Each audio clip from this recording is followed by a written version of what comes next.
Good afternoon and good evening, and welcome to Action Theater Presents. Today's an old oldie but goodie from 1990s, starring the late great James Earl Jones. It is was an HBO original film in 1990 by Don's Early Light. Deleted scenes. Can you elaborate more on the synopsis and tell us a little about this film? All right. A non-NATO nuclear missile is fired from Turkey at USSR, where it detonates. Soviet response is automatic as it's seen as a NATO missile. Can continued escalation be avoided? We follow the US president and a bomber crew. That is the synopsis according to IMDb. This is a film that was directed by Jack Shoulder, who also directed The Hidden, and if I remember correctly, also Nightmare on Elm Street 2. This was based on the novel Trinity's Child by William Procknow, and as Bill said, did originally run on HBO in 1990, and very shortly thereafter, due to its popularity, was released on video. This is a DVD copy from back in the day, and I might still have the VHS somewhere. I don't know, but that's how far back this movie goes. There was still VHS, folks. So I had a couple of different copies of this. All-star cast. Along with James Earl Jones, you also have Powers Booth, Rebecca De Mornay, Martin Landau, Peter McNichol, Darren McGavin, Rip Torn. This is one of those movies where everybody is somebody. And it's kind of an interesting film in that it's about the different reactions that certain characters have to the situation and how that could be a detriment in some ways.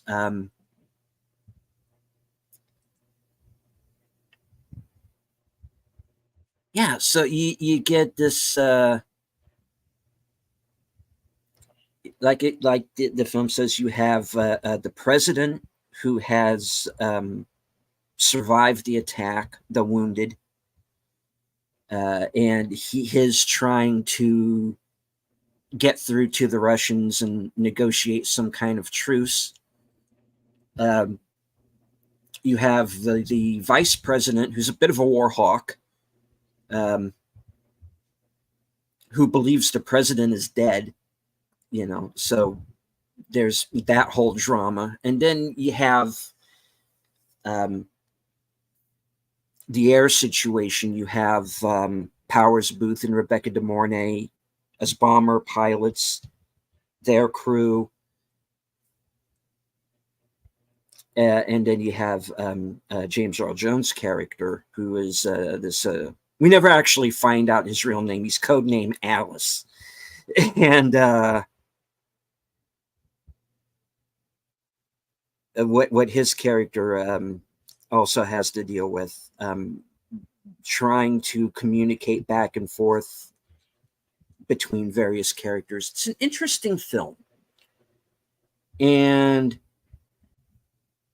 I know a lot of people are going to think of Dr. Strangelove a few times, throughout this movie. And while that was satirical, this is very much what could, especially at that time, have really happened, because this was still sort of Cold War era. The Cold War is sort of winding down. So, when I was in school, and Bill, I'm sure you can attest to this, since we're kind of roughly the same age, we still went through that whole thing of, doing those drills, like the duck and cover, and whatnot. Like that would have helped, They'll show up 200 years later. What happened to this guy? Well, he died cowering under his school desk. It's very sad. I know I make light of it now, but we still very much had those kind of drills. Um, so this is a movie. It was very much of its time, but I think yet still has some merit. Um, so if this is your first time seeing this movie, you're in for a good one. Um, so check it out. It runs about 100 minutes, give or take a few minutes. Um, it I think it has like a PG-13 rating now, but it's kind of borderline that and an R. Not that that matters. We're all adults here, but Yeah. just to let anybody Yeah. know.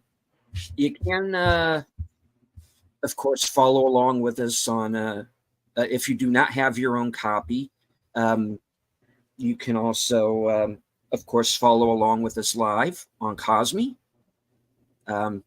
And I do believe this movie is for free now on YouTube. It's just that we are not allowed to air it because it'll be a copyright infringement thing. So, as much as we would love to air this movie live, as much as we would love to air all of the movies live, YouTube isn't going to let us show this one because it's not public domain yet. So, yeah, my dawn's early light. All right. So if you guys want to view this fine film, follow us over to the screening room, and I'll get it going. Here we go. 5, 4, 3, 2, go.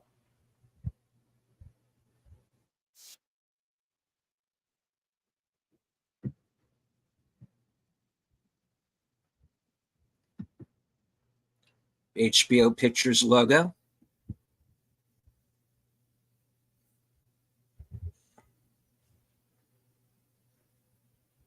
There are 55,000 nuclear weapons in the world today. Through times of crisis and times of hope, their awesome power has been held in check by the most complex safety system ever devised. And that went by a little bit too fast. And also, I think there's different. I think that card is different depending on which version of the film you have, as well. Powers Booth. Oh yeah. You might recognize that guy. He was in Tombstone.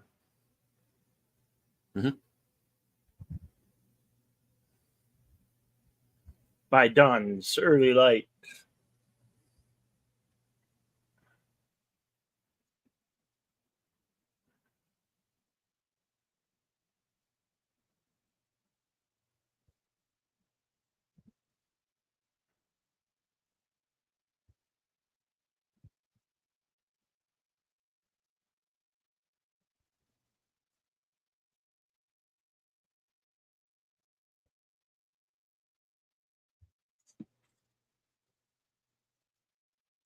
And this is another reason why we probably couldn't air it live. If not necessarily the movie, the Georgia satellites are probably going to see. Yeah.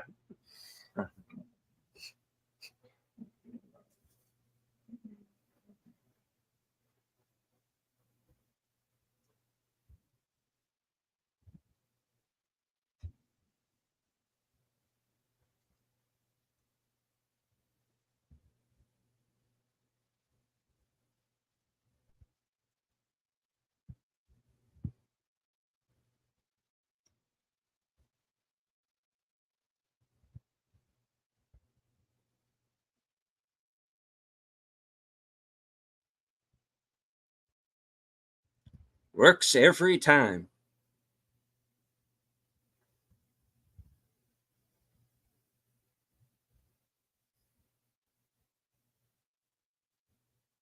Powers Booth. His character from Tombstone was what?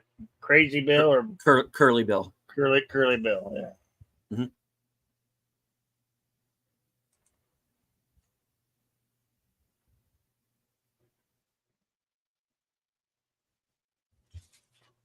I,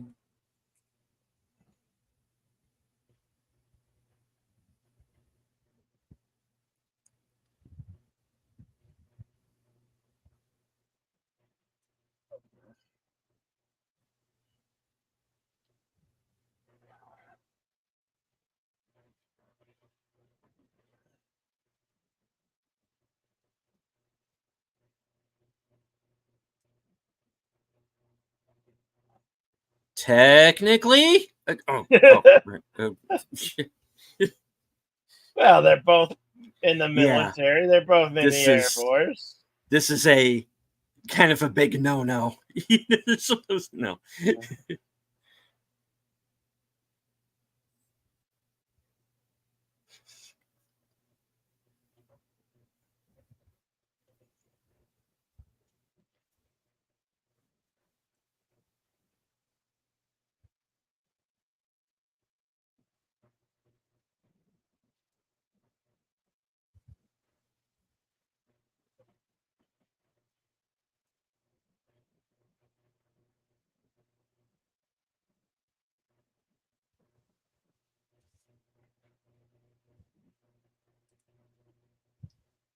Hello, Snortopoopas Cuber. How?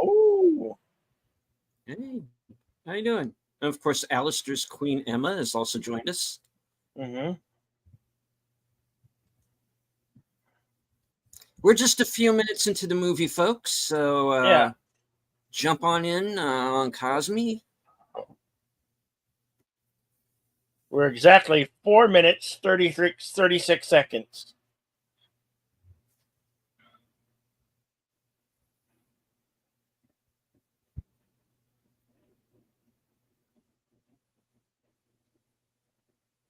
And here, of course, is the unauthorized missile launch. It was this happened before the Yeah. Cold War came to an end. So this was, in this time Mhm. frame, it was, no holds barred. We were on our edge of the seats, like, where's World War III gonna break out?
Popular game, Afterburner.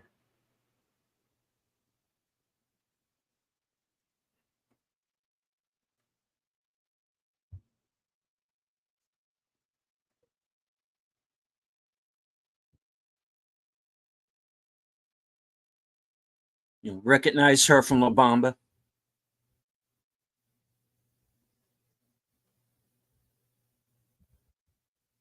From what? La Bamba. Oh,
I like how they have their DEFCON Yeah. differently from war games. You know,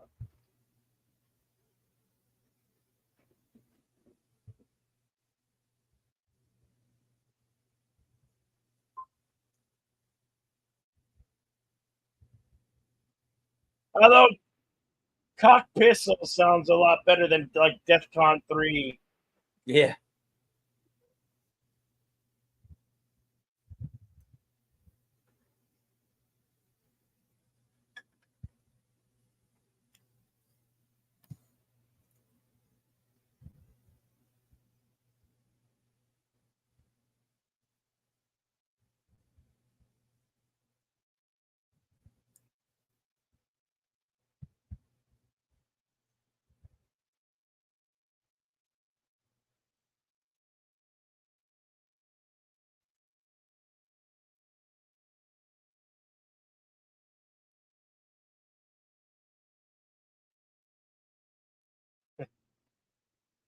When he refers to codes, the launch codes for all the missiles, Mhm. better known as the football.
Here you have James Mhm. Earl Jones' character.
So there's your choice.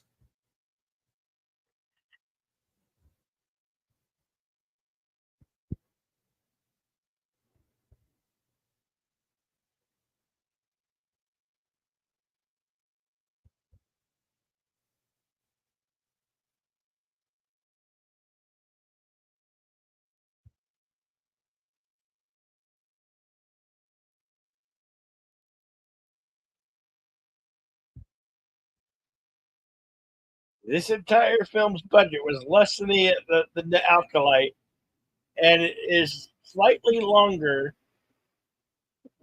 or close, and is so much better. Just food for thought.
Right, Tim?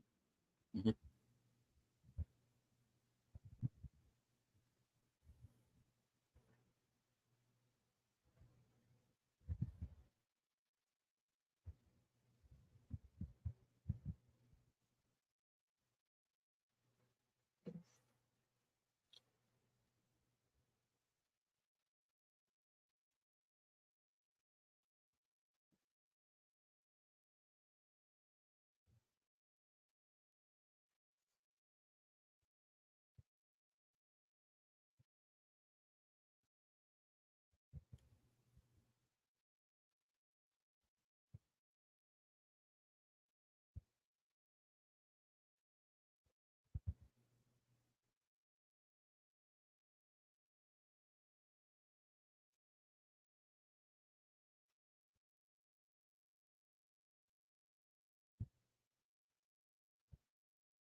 We will give everyone a moment to take a huge dump.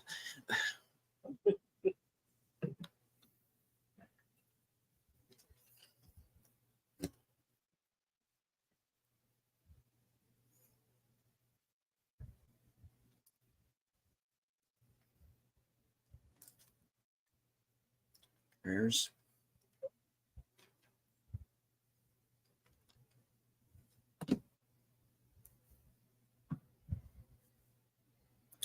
and there goes Washington.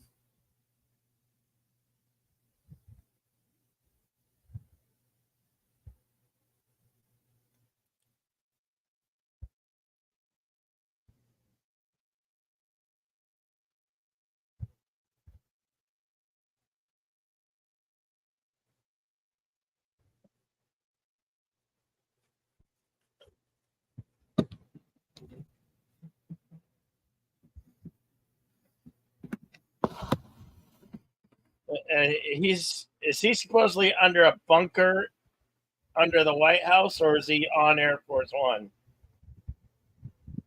No, he's in the bunker.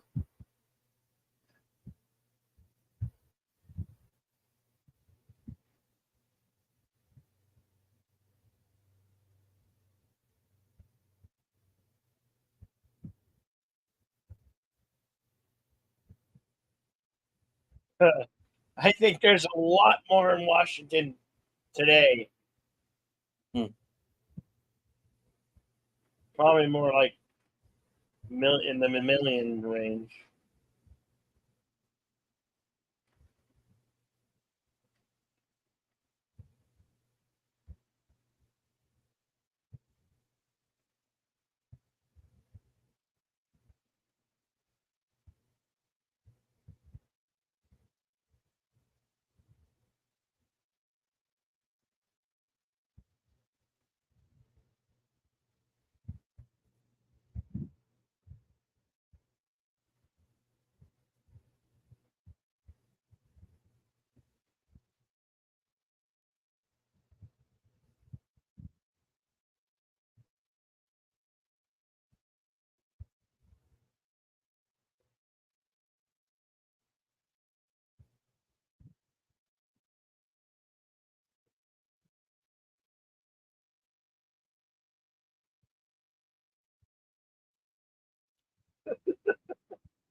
Thank you, Tim, for the Really? entertaining, clever Yeah.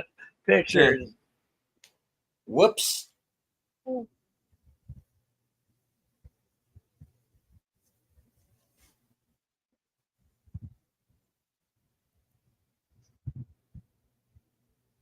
That was your pilot is now half blind.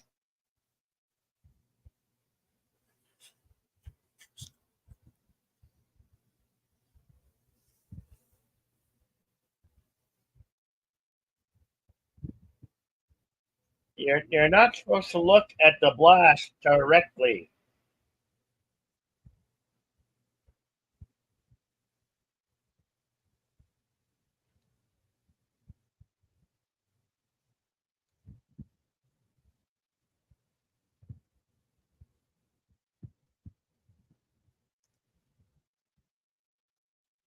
Yep. Look out. The tool's gone.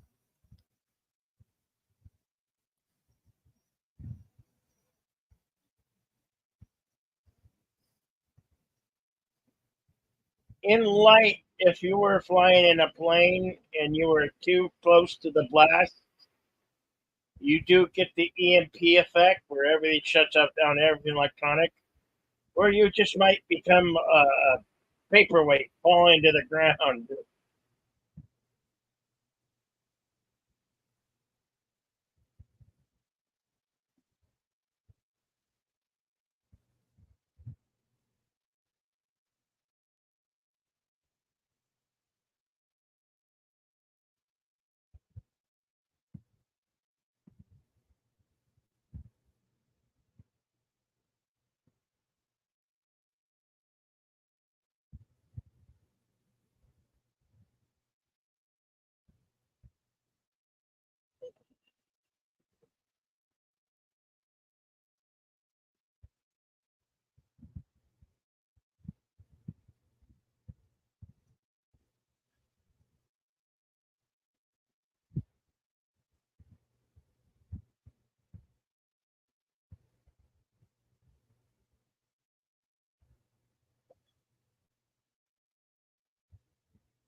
Yeah, there's one casualty. Plus the all who died in the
You're in a bunker miles down below the White House.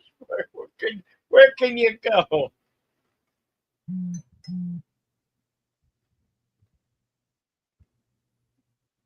Well, anywhere but here.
Um, if there was an actual nuclear warhead, there would be radiation, and I don't think you'd be able to breathe the air.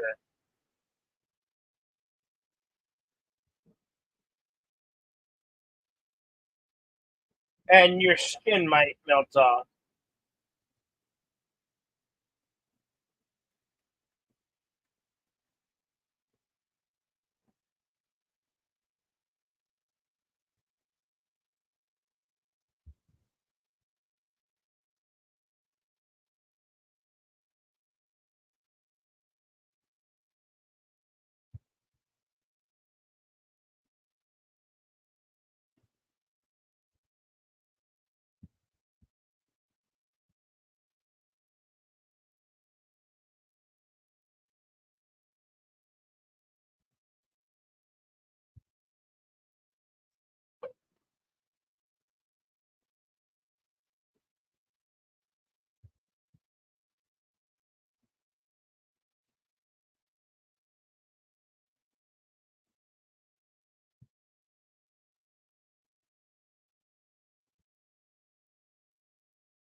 Mhm.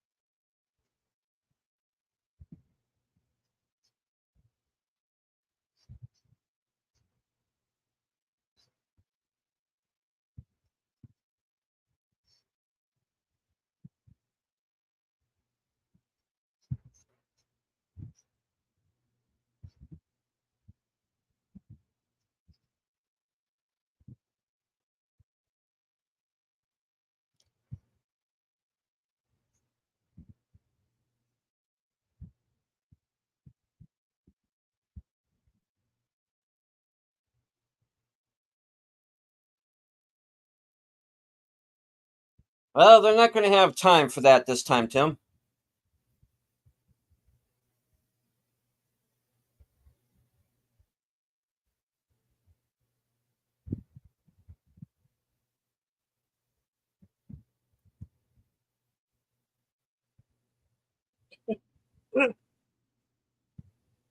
Sounds like country music to me.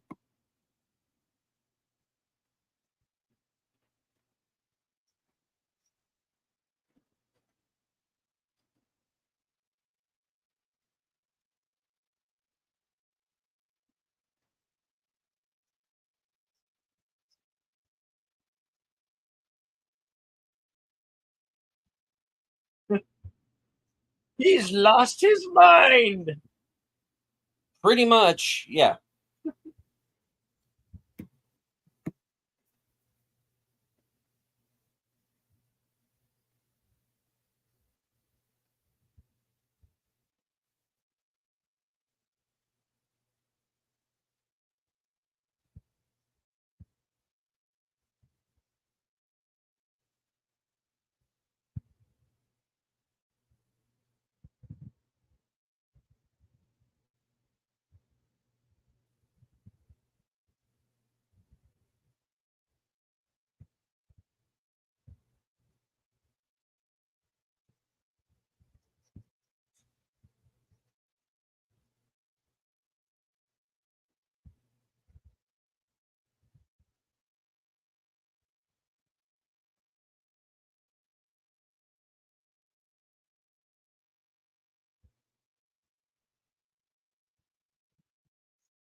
Talking about the chain of command.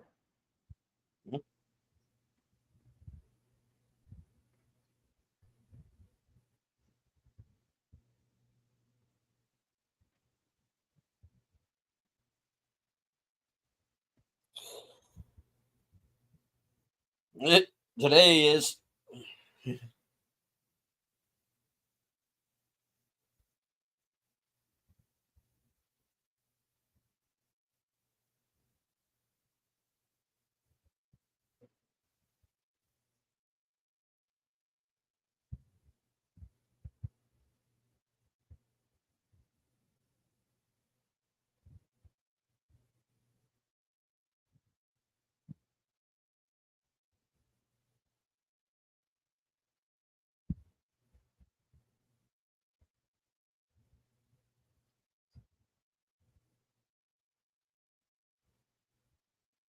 Is this supposedly the VP who they've now made president? Secretary of the Interior, Uh, because the vice president is at this point missing and presumed dead.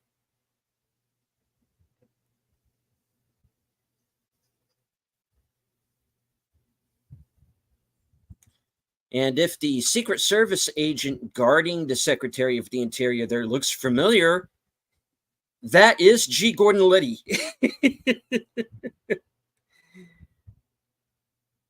who of course was involved in the Watergate scandal.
Mhm.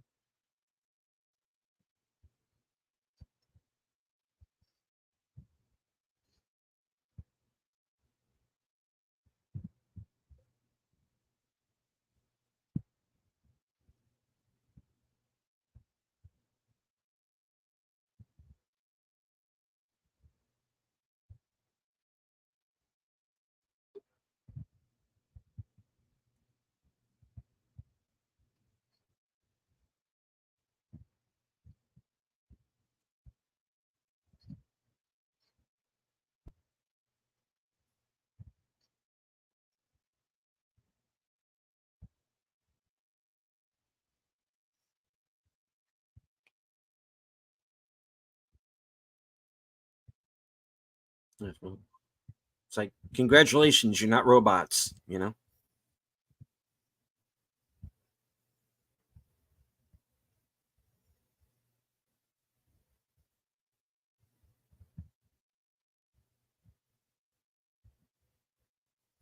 And I'm going to have to check the credits about this kid because I think he did like a lot of TV at the time. A future star of Everybody Hates Chris. Yeah. Oh, was he? No. No. I was just about to say, I don't think so.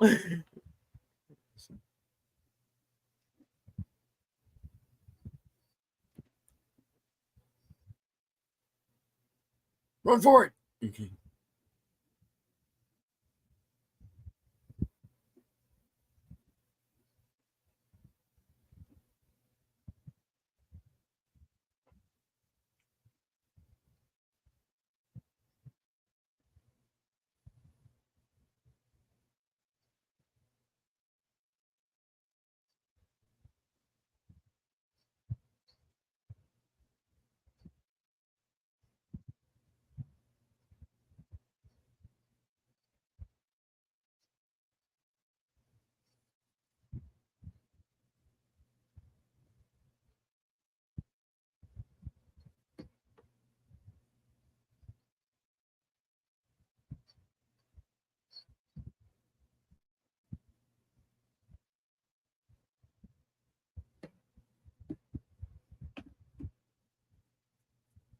You dodge a wrench, you can dodge a ball.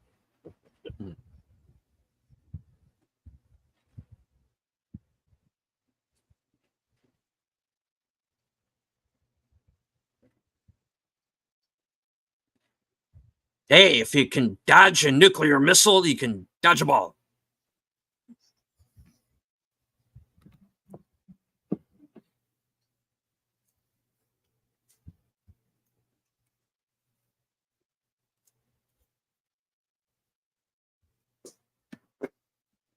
Pretty much, yeah.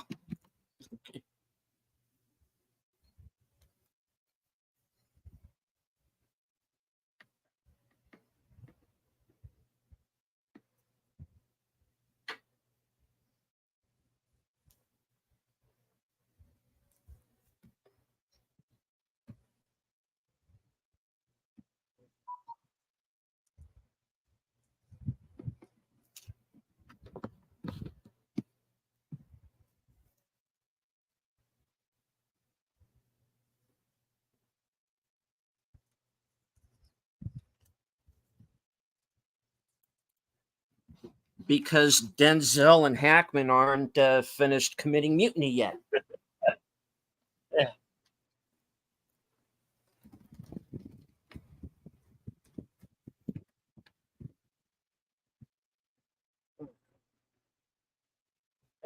You're turning off a war that's already started. Sorry. Annihilate Well, the enemy at all costs. I'm sorry. I can live with that decision. Yeah. Good.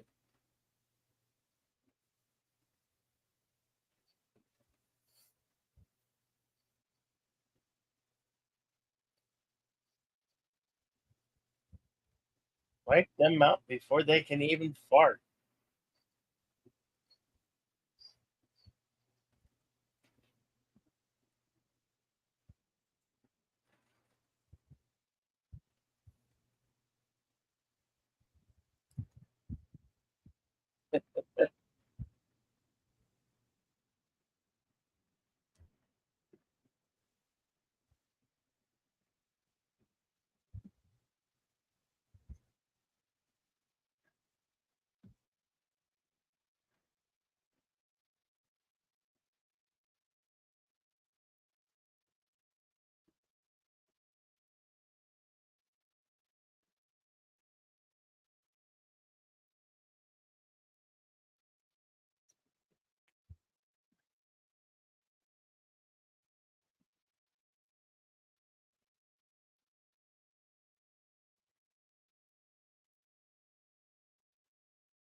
Yes, he just said that.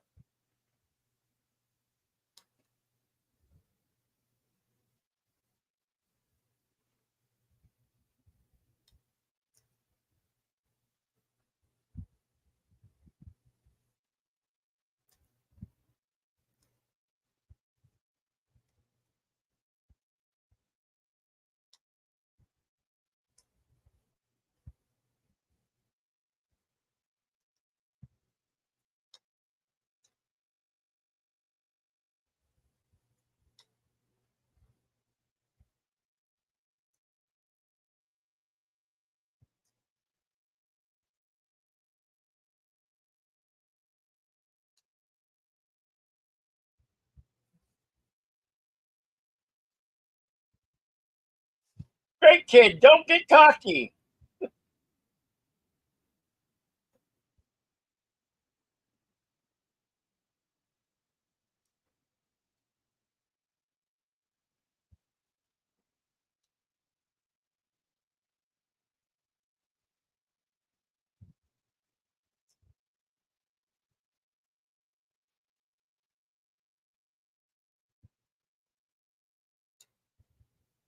Use the force, Luke. Oh,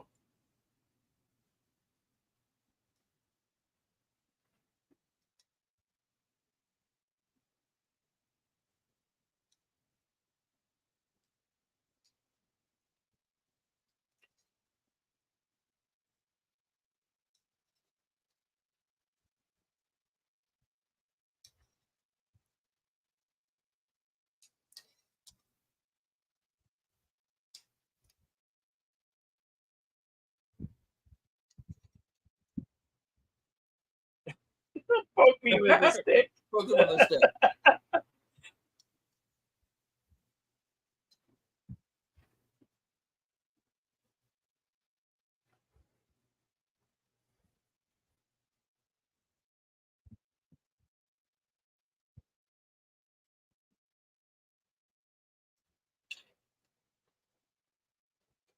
Well, I didn't vote for that president.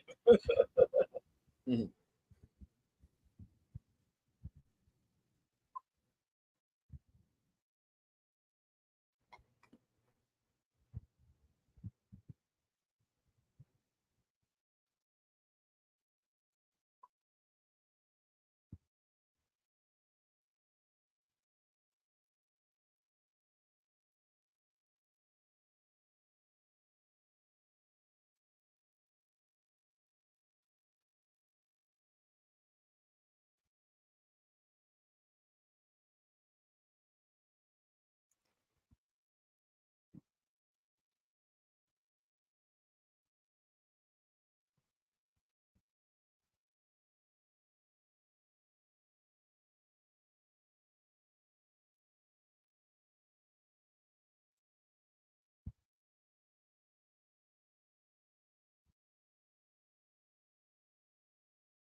I like to show bomb away, but they didn't show any bomb they released. Well, there you go.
That's in my briefcase that I'm handcuffed to.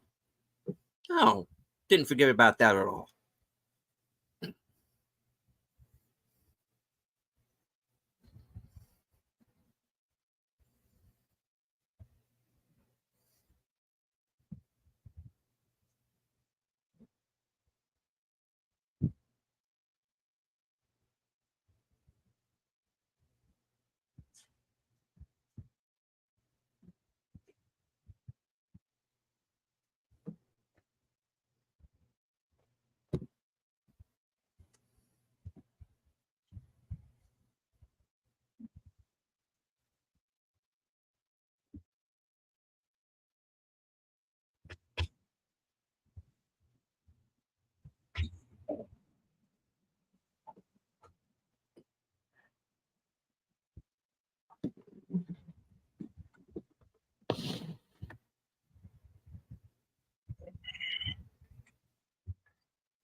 It's okay.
I believe it.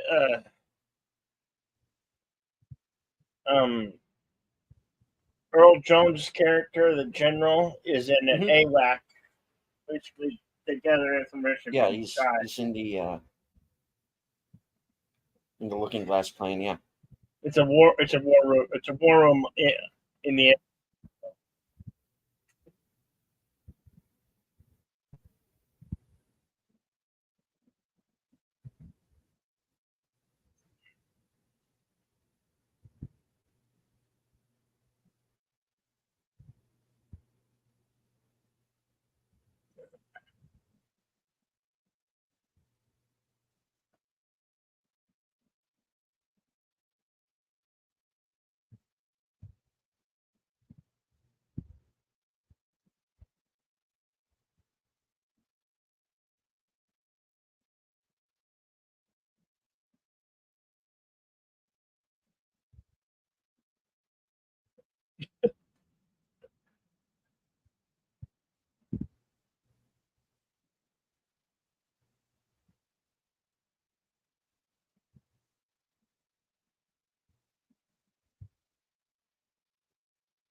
In short, kill everybody.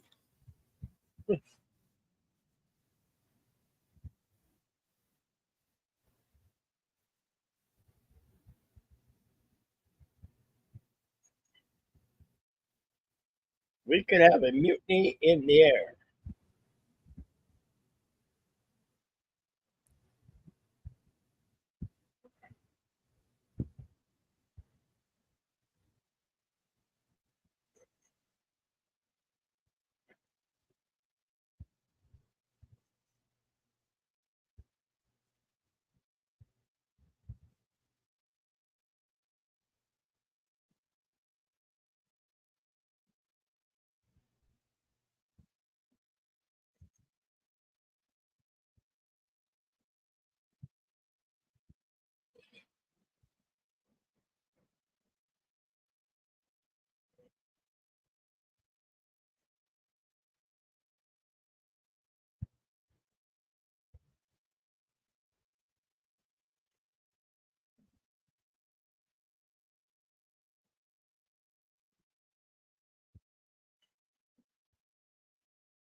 Arrest your co-pilot and detain her.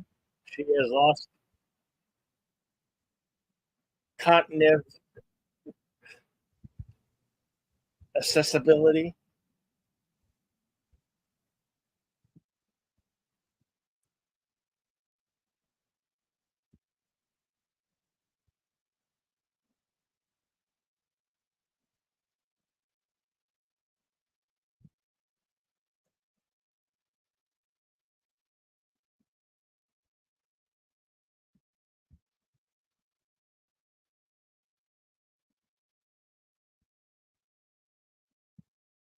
Ooh, he wants her to bite down on a Yeah. pill. Yeah. You Yeah. are Yeah. releasing your Shit command. just got real.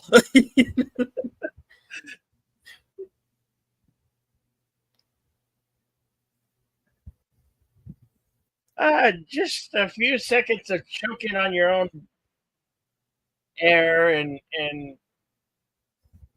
just horrible for until your heart stops. And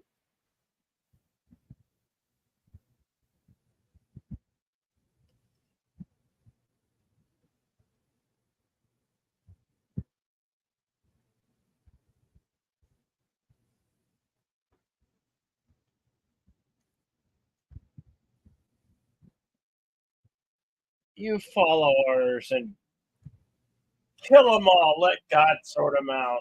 That's what I say. That's just me. I'm a military man. I'm gonna. Yeah, but follow. the thing that you got to understand though is they don't know that this was essentially a terrorist attack that started this, and not.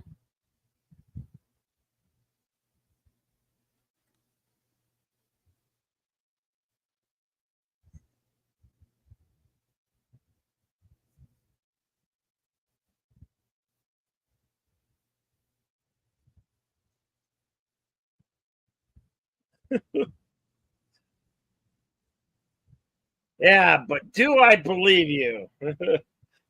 You could be No, anybody. that's the thing. Yeah, is everybody trying to sort through all of this information and what's correct and who do you believe and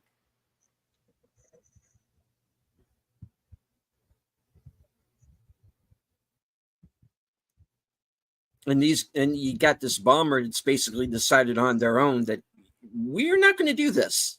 We're going to wait.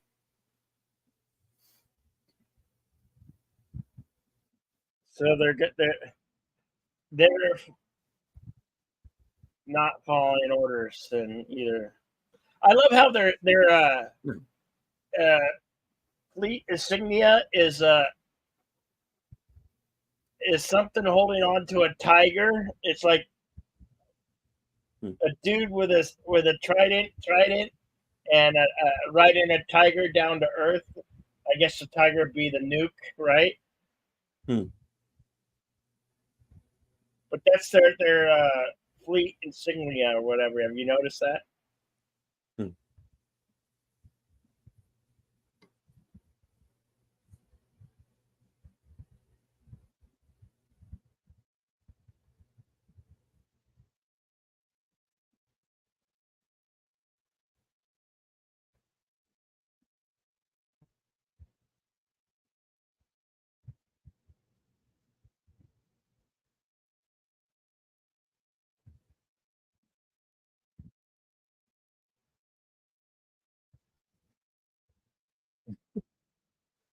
This guy's ready to kill everybody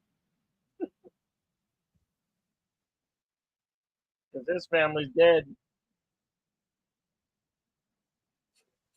Just so you know, we're 1 hour, 6 minutes, and 7 seconds into our feature film.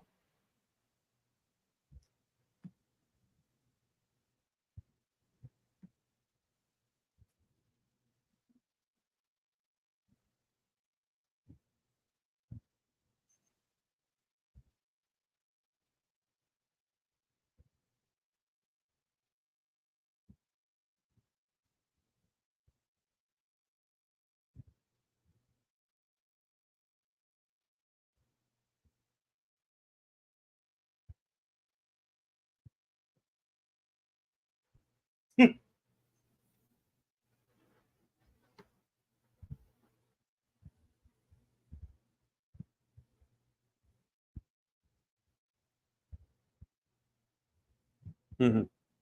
Condor's the plane that's going to shoot them out of the sky because they're not following orders.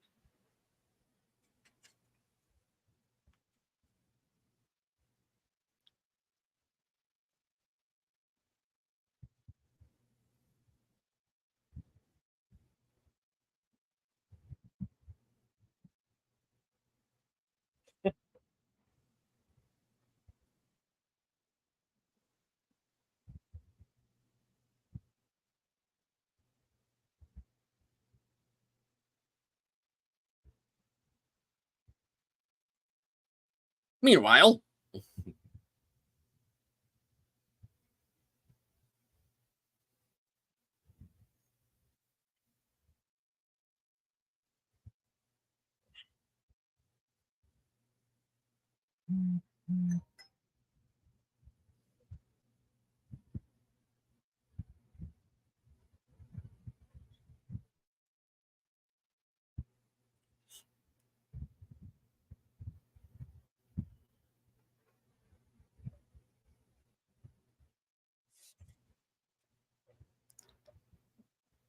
yes, Yeah, I was yeah, looking right at it. I looked at it. Yeah,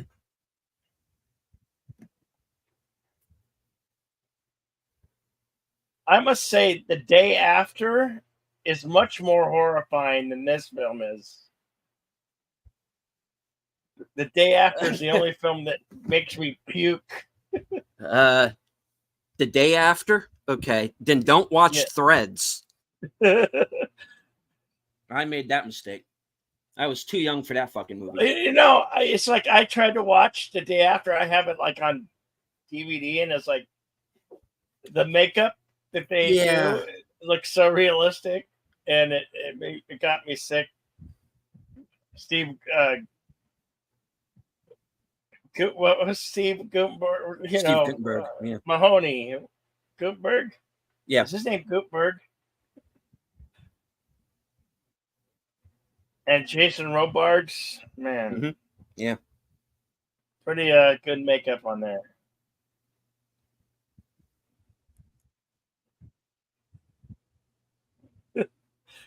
Oh, great! The country's in the hands of a moron. Pretty much. Yeah. Hey, it's kind of like today, right? Yep.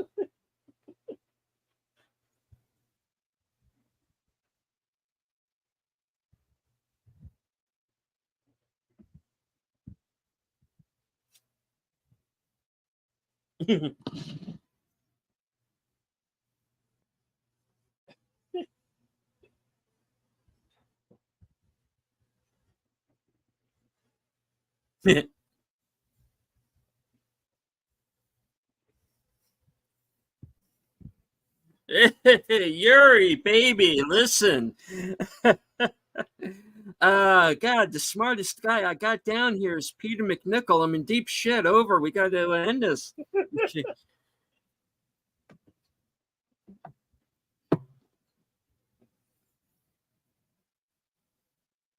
Yes. Also, Vigo got the baby. also, I'm blind. Both my legs are broken. I'm going to be totally useless to IMF. And now these refreshing words from Coca-Cola.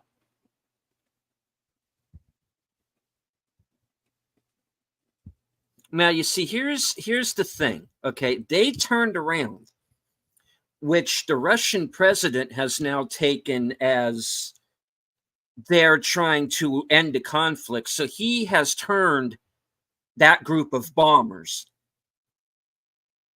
And now Tyler's going to lose his shit. For good this time.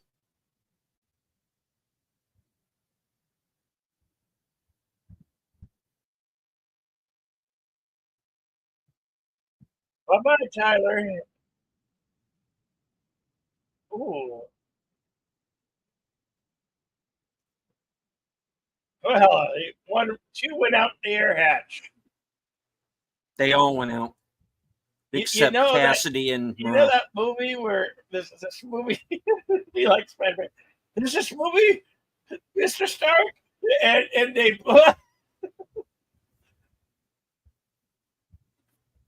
and she opens up the airlock and the bad guy goes out. I suggest we do that. That's right. Which one?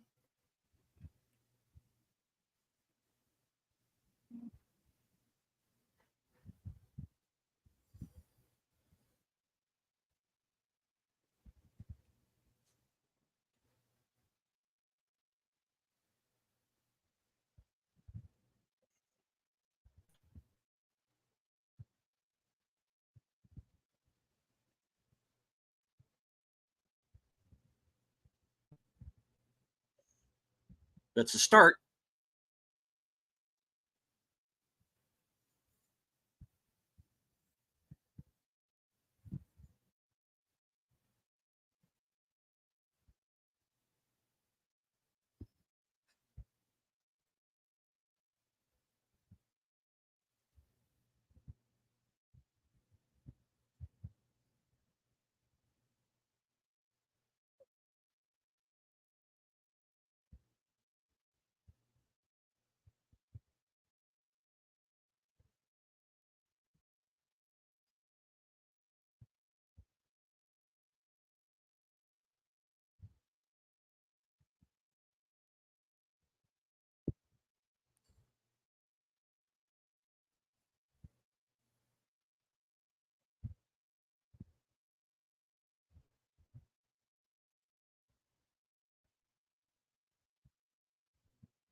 Because you don't win something like this. That's the damn point. I don't believe in Mutual, no win scenario. mutually assured destruction. Look into it. I'm Admiral James T. Kirk, and I don't believe in a no-win scenario. Yep. There's always going to be a winner, damn it. Might as well be me.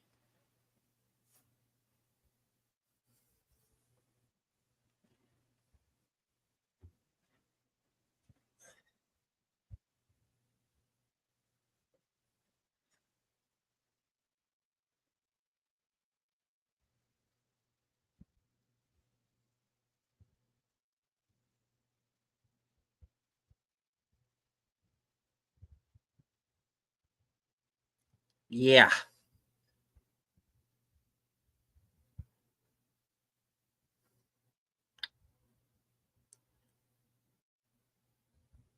Yeah, because they got sucked out the air.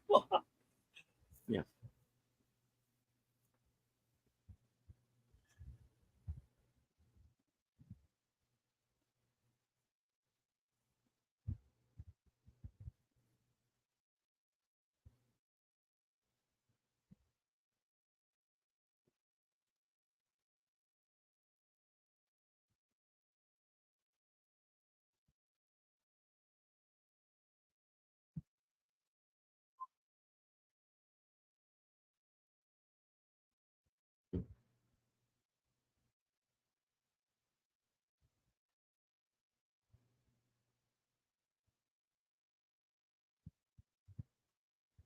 No, a reality could be a court martial or death.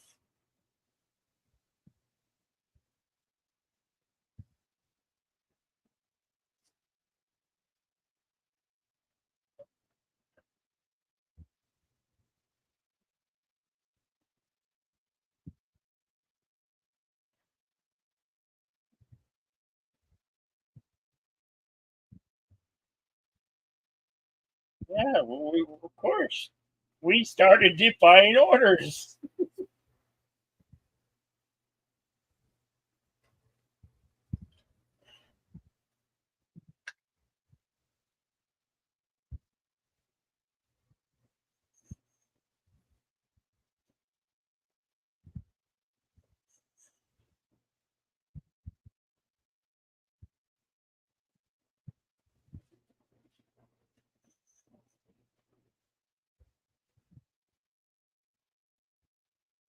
Hey, how did you know that?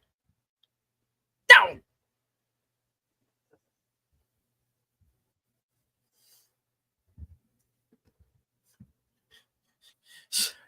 Sorry, Connie, I stole your line.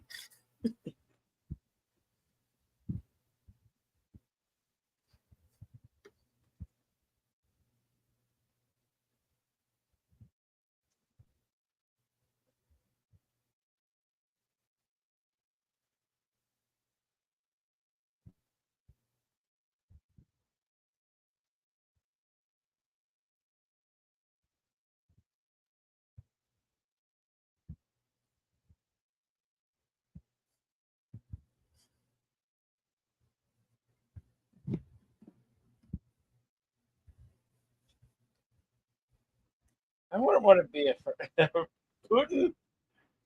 Nah, he's no good. I want to call Putin a friend.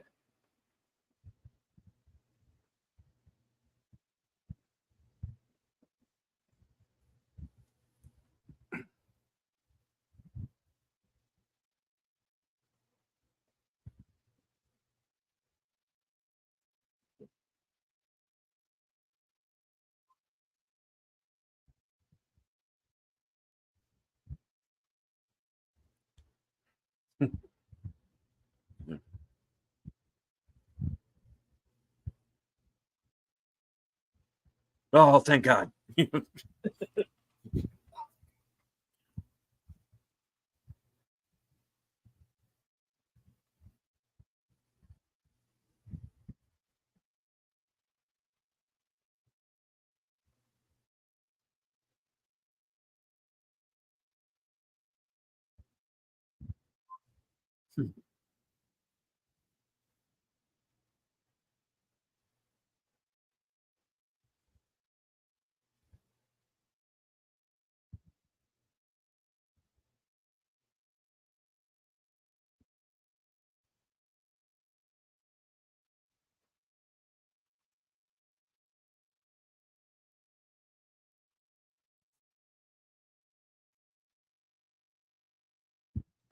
Sal Bandini, want to wrestle?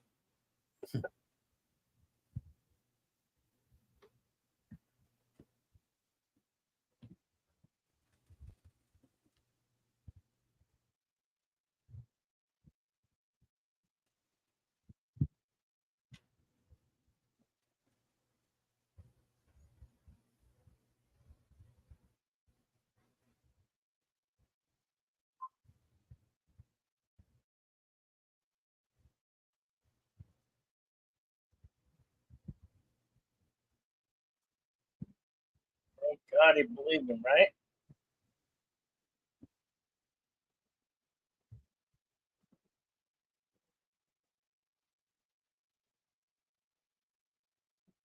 Oh, poopy.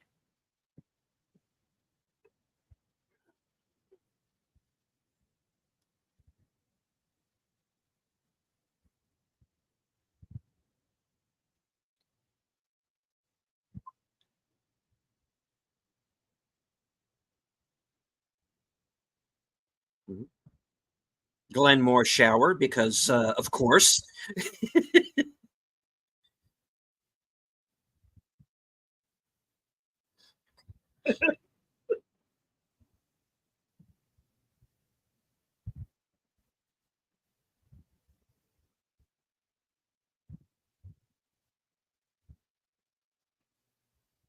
Yeah, I'll meet her I have on the train.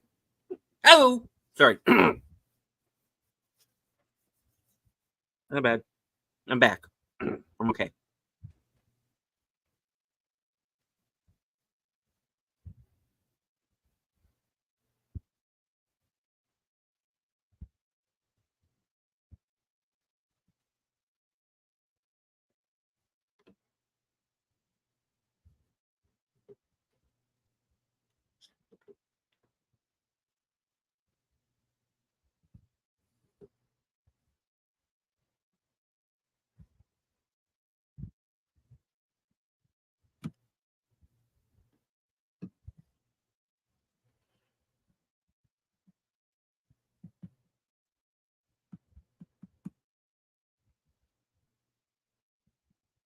Yarp.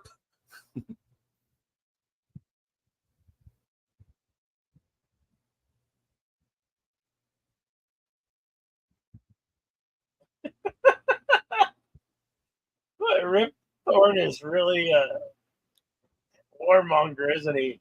Yeah.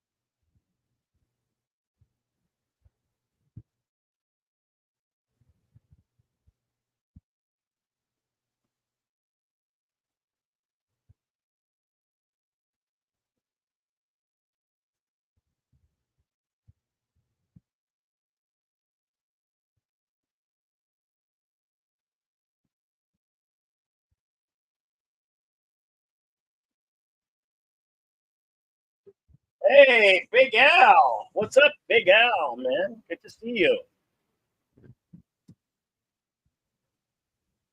Well, we are about 84 minutes almost into the film, getting up Yeah, to 1 hour. our third act here. Yep. We're at 124.08. Mhm.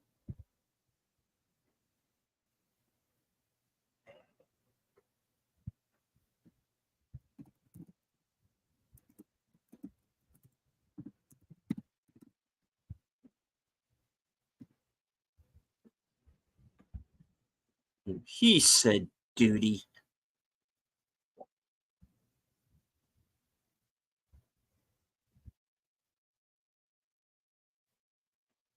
Yeah, you forgot the subs.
You weren't elected.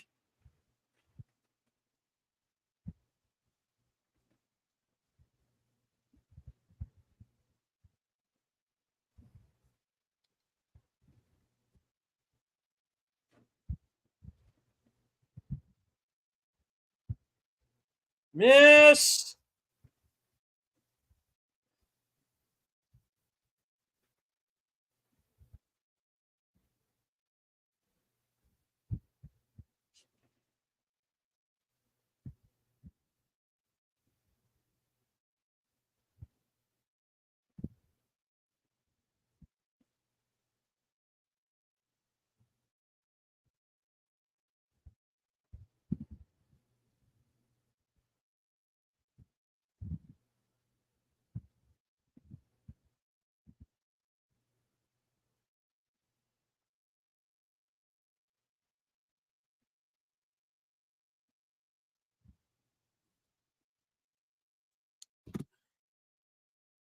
You heard the man.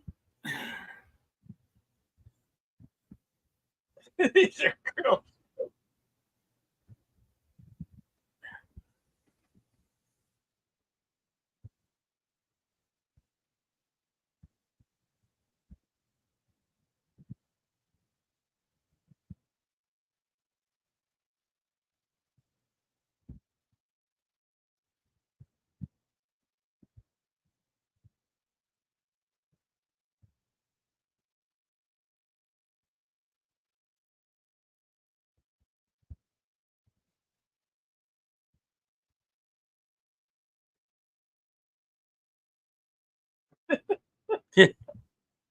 Bring out them dancing girls.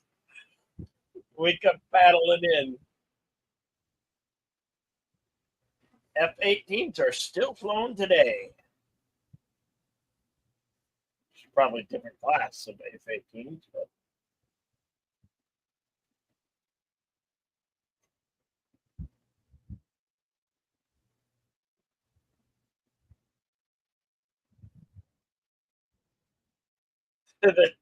they're going to ram the Air Force One to eliminate the false president. Yep.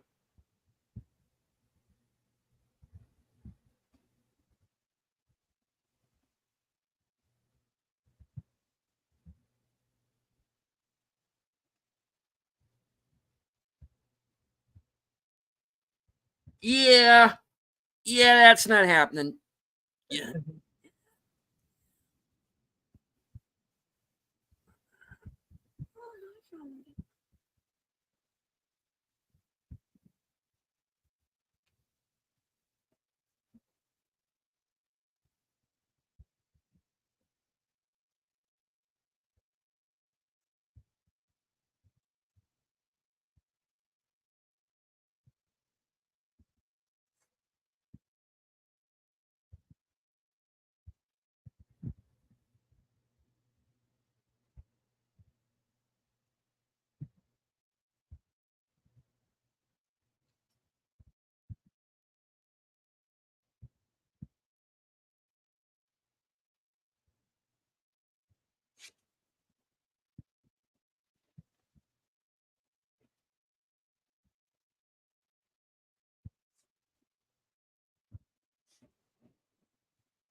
Get Haldeman and Mitchell up here.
Or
you're listening to a machine. Do the world a favor and don't act like one.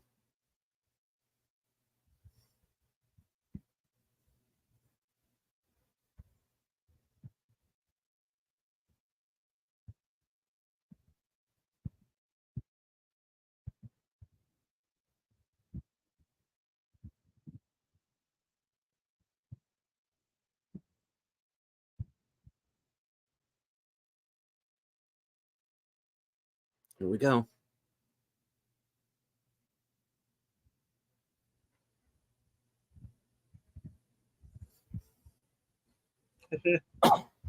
They turned so He's they turning. fly right into them.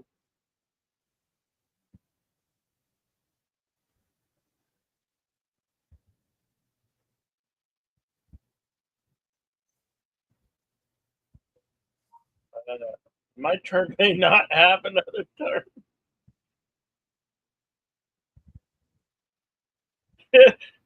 The moment he just realized we're all about to die.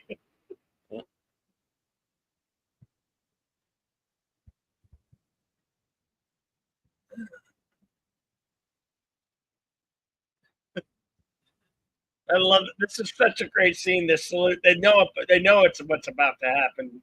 Yeah.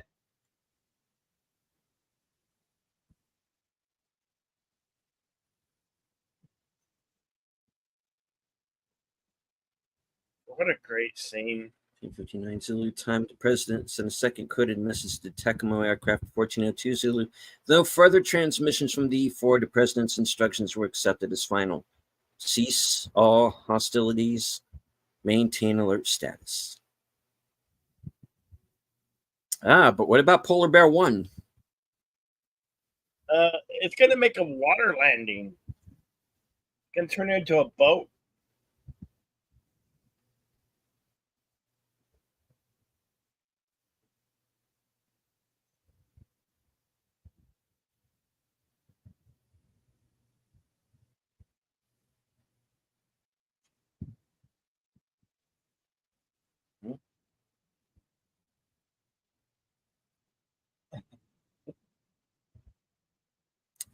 Land's a long way off. So it's left a little bit ambiguous there.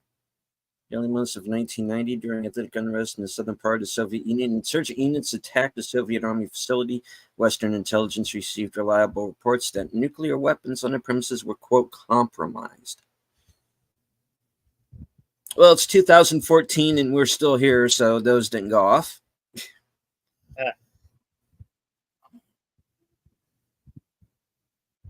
I mean, 2024. Yep.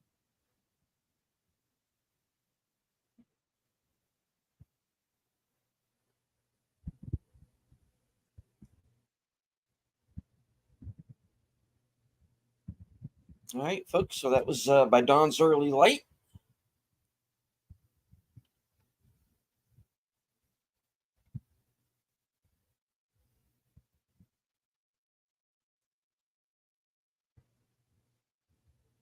You may consult the scrolls. Yes. Indeed. All right.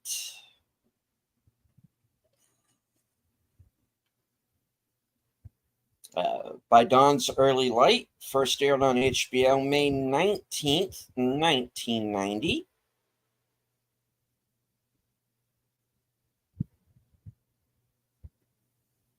It went on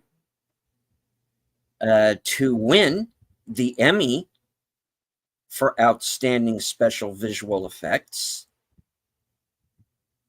And James Earl Jones was nominated for Best Supporting Actor in a miniseries or a special.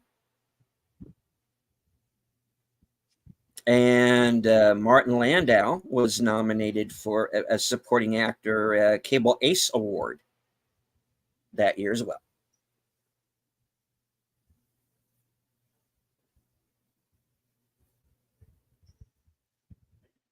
Right. It was filmed entirely on location in Santa Clarita, California.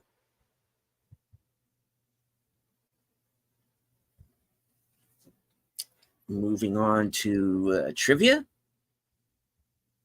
James Earl Jones' character spends his entire time in the movie aboard a plane. This was also the case in Jones's first film, Dr. Strangelove.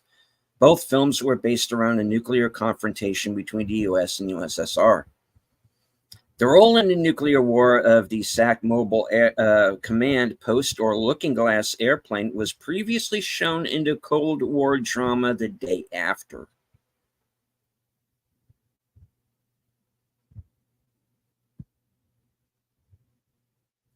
This is the second Cold War-based nuclear thriller to derive its title from the lyrics to the song The Star-Spangled Banner. The first was Twilight's Last Gleaming, starring Burt Lancaster.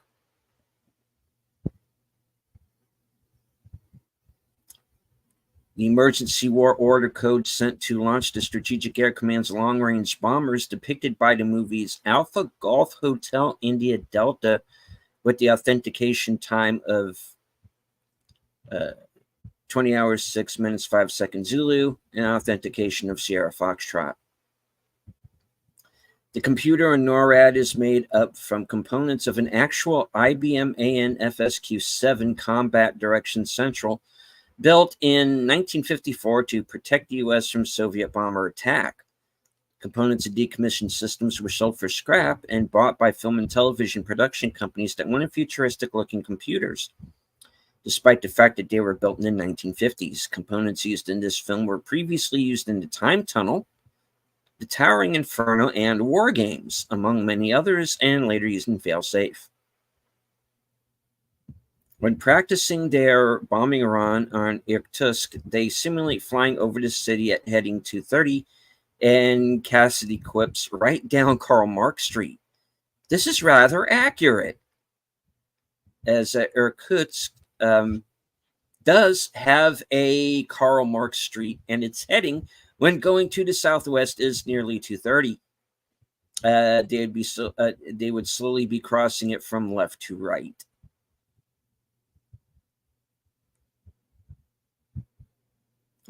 Telemovie's opening prologue stage, Washington, October 19th. The National Security Council met tonight in an emergency session to discuss the spreading rebellion of the Soviet Republic of Tajikistan, administration officials expressed concern that the Soviets would soon be facing a guerrilla war.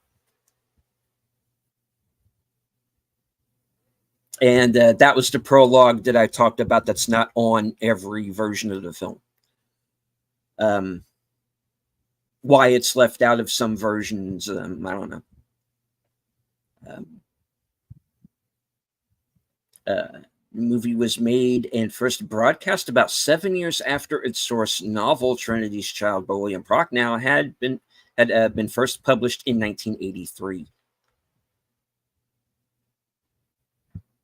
The acronym EWO stands for Emergency War Orders. It can also refer to Electronic Warfare Officer, which is Lieutenant O'Toole's station aboard the B-52G bomber.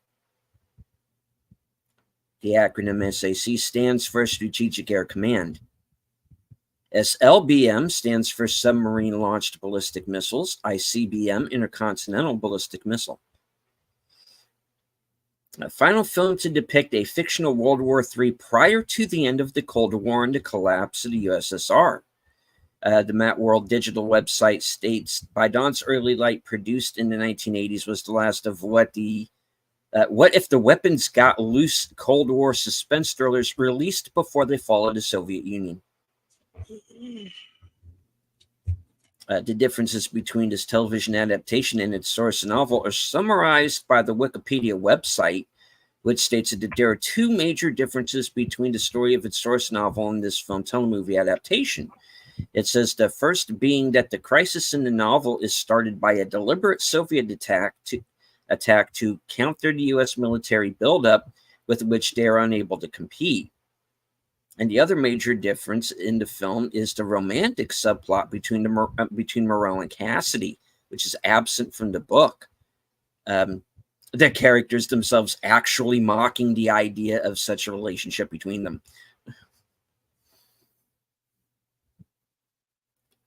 All right, according to Matt World Digital website, for the E-4 Presidential Command airplane, which flies over the state of Utah in the U.S. at night, a modified miniature 747 was photographed on the MWD stages, which created backgrounds using matte painting techniques. Yeah, no real CGI in this. It was mostly models and matte paintings.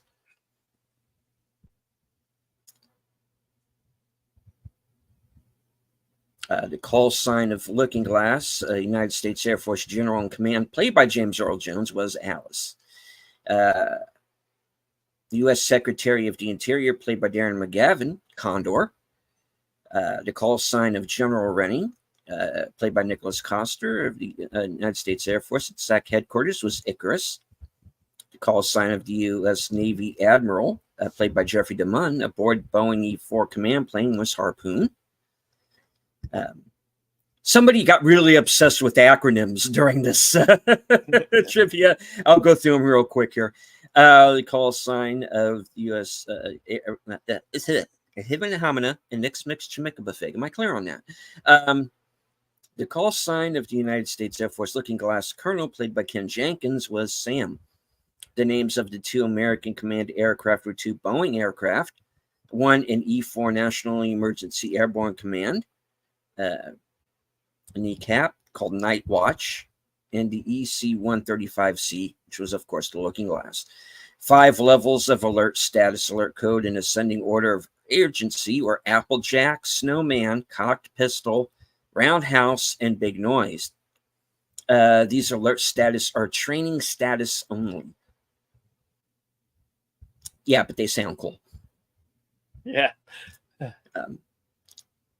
The following code words were used. The day word was Cottonmouth, command word Trinity, action word Jericho. Acronym TACMO stands for Take Charge and Move Out. Acronym for FEMA stands for Federal Emergency Management Agency. Maybe someone should remind them. Moving on. Call sign of the Boeing B-52 Stratofortress aircraft was Polar Bear 1. The names of the Air Force bases featured in this movie storyline include the Offutt Air Force Base, Andrews Air Force Base, and Fairchild Air Force Base. Code name for the battle plan was 21 Zebra. This movie was exhibited at the Houston International Film Festival in Texas on the 24th of April, 1990, providing this television production an American premiere theatrical screening. Which means if they wanted to, they could have gone for Oscars. But they didn't.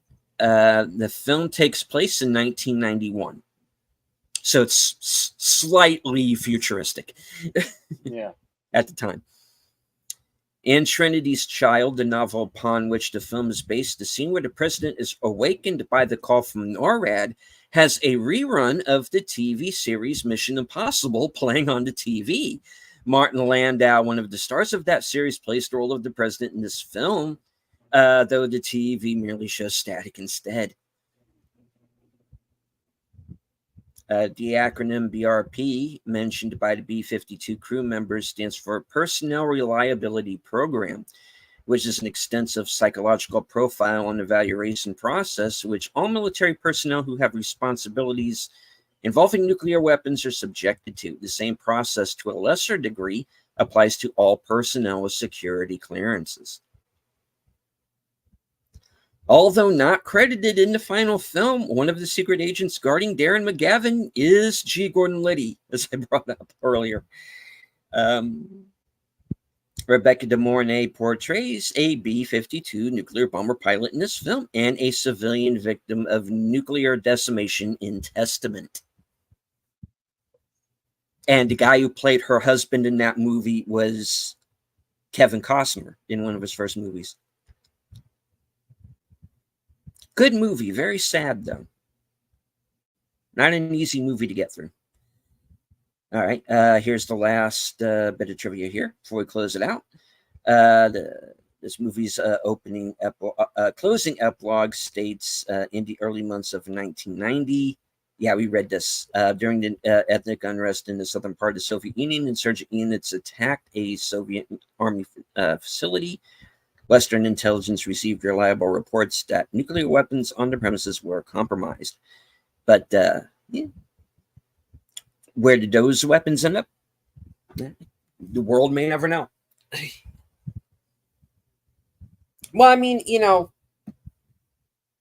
they have the term broken arrow, right? Yeah. Which is, of course, when a nuclear weapon goes missing. Or is, badly damaged in some fashion in some sort of an accident. And of course, in the movie Broken Arrow, which I think we should do sometime soon down the line, there's the line, what's scarier, the fact that it happens, or it happens so often that we there's actually a term have a for term it. for it. So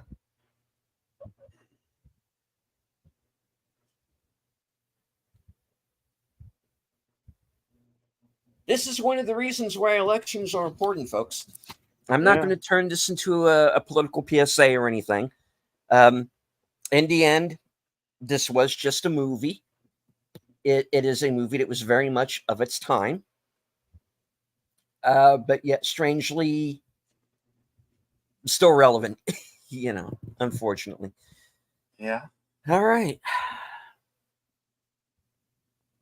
Oh, and hello to Curtis Selby. Yeah, sorry you missed us at it, man. The end. Yeah. Okay.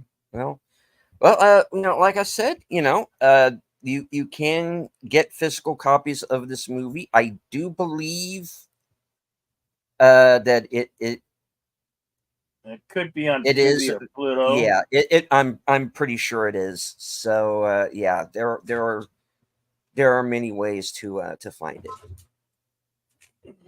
Might even be free here on YouTube with ads. Yeah. All right. How about next week? How about we do another one that has James Earl Jones? Not much of James Earl Jones, and Harrison Ford in Clear and Present Danger. Put that one. Right on.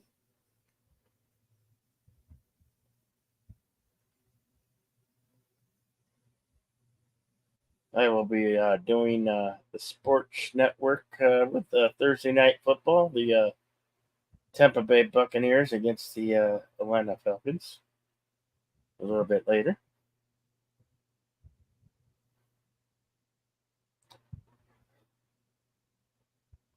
There'll be some karaoke on Saturday night and Western cinema. I think we're gonna do since it is Fright October. We'll do The Oregon Trail.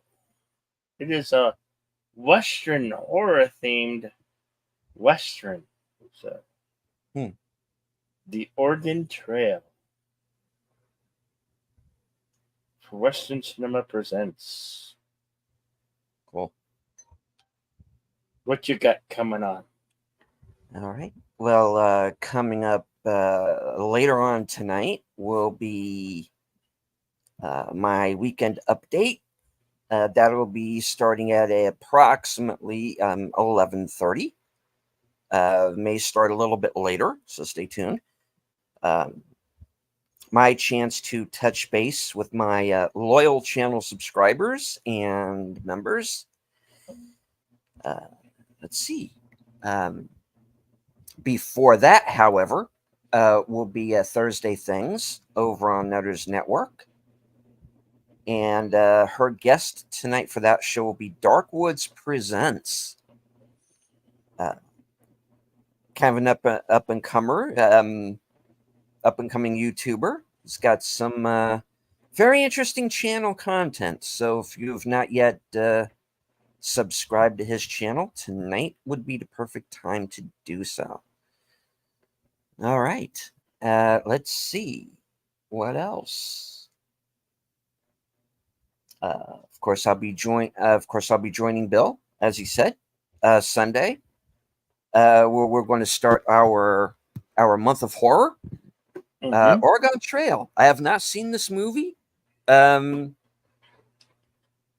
So I'm you're going to get my genuine first time reaction. I'm curious to see how it turns out. I have multiple films lined up for the month of October for Western cinema. Like I got, of course, The Oregon Trail, Dead in Tombstone with Danny Trejo, and I've got the Burrows. Good one. Yeah, the Burrows. Burrowers. Yeah. The Burrows. I got that one. I got Ravenous. Right. And I'm sure there's maybe one or more that I haven't mentioned, but I don't know. How many Sundays do we get in the month of October? Anyway, we got plenty to go around. Yeah, indeed. All right. So, okay, let me see. So, of course, right. So, Oregon Trail, that'll be 4:00 Sunday afternoon, 4 Eastern, 3 Central. Later on, 8 p.m. will be my show, Unscripted. And it's going to be an episode entitled Crossfire Hurricane. And FEMA is not going to like it. I'll put it that way. Remind them of what it stands for, like we just did. Yeah. And then, of course, Unscripted is the precursor to Geeky Geezers over on Aged Boomer's channel. He and Troy Pacelli will get together to discuss the events of the past week. And unfortunately, some more in memoriams, including Chris Christopherson. And, of course, stick around for a little while.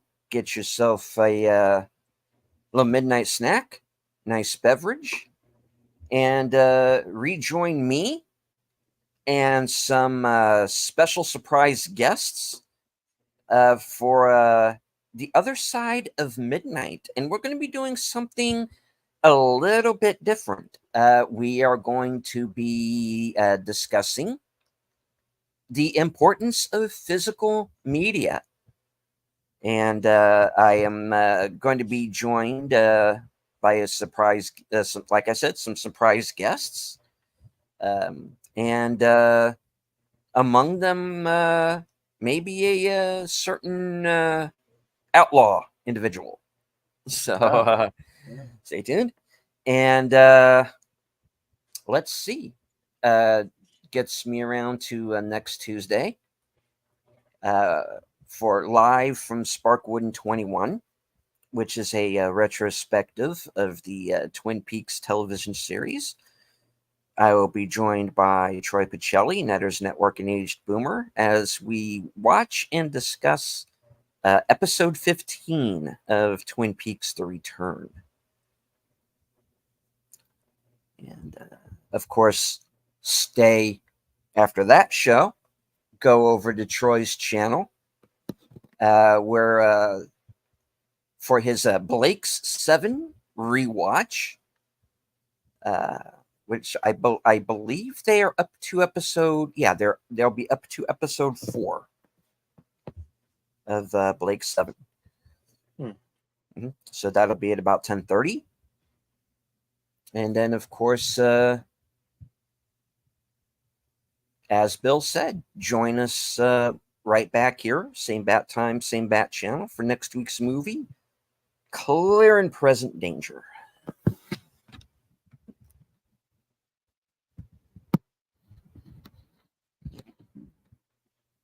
Yep. And of course, thank you, Lady Mist, Emoji Queen, for dropping the links. Yes, thank you, Lady Mist.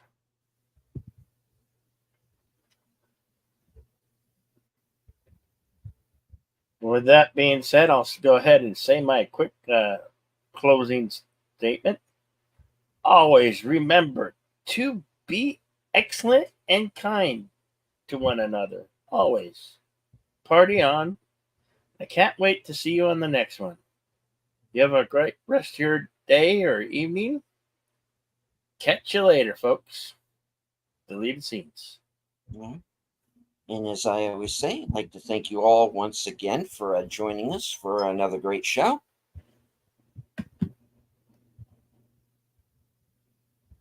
From HQ, our second home office in Arizona, and all points north, south, east, west, and beyond. Good night. Take care. Stay strong. Be safe. Because this is how we win. Take us out, Slim.